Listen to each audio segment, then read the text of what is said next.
All right, this one comes from Ultimate Truth here. Sam, can you tell me why the first name, Jesus of Barabass, is removed from Matthew 27:17 in the King James Version while it is in the Revised Standard Version?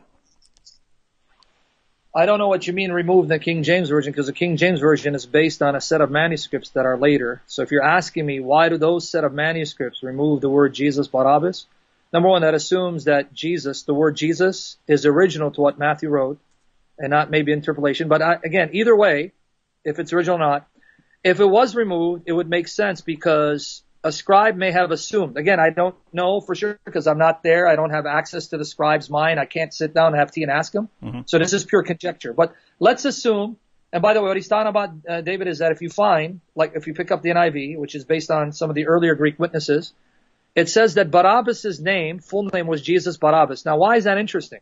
Because if you take it from the Aramaic or Hebrew, his name was Yeshua bar Abba, meaning Jesus, son of the Father. So notice why that's amazing.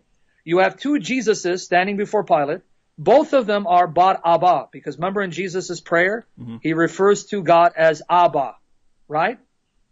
So that's Aramaic for father. So you have Jesus, the Messiah, son of the Father, bar Abba, and then you have Jesus, this insurrectionist, this criminal, also known as bar Abba, right? Barabbas is simply the Greek way of saying bar Abba.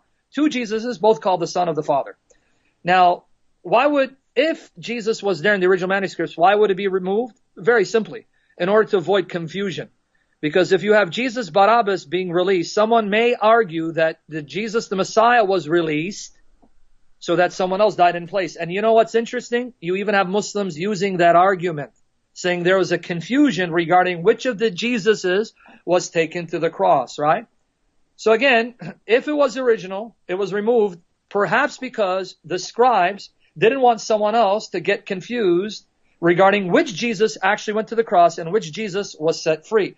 Now, with that said, let me just elaborate on something why this is amazing, David. Why everything in Scripture, you see God's sovereign hand guiding all the events to point to Jesus Christ as the ultimate fulfillment. Do you remember on the Day of Atonement, and Nakdimon is more than qualified to talk about this. This is his forte and specialty. In Leviticus 16, there were two goats, right?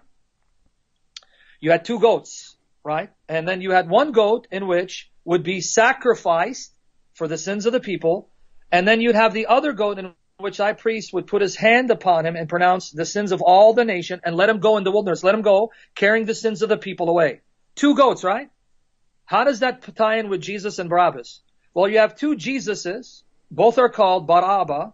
One is sinless. He's crucified.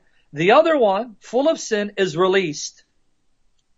Do you think that's a coincidence, or do you see a picture of what was to come perfectly fulfilled in the two Barabbases, the two Jesuses? Mm-hmm. The scapegoat and the sacrificial goat. Mm-hmm.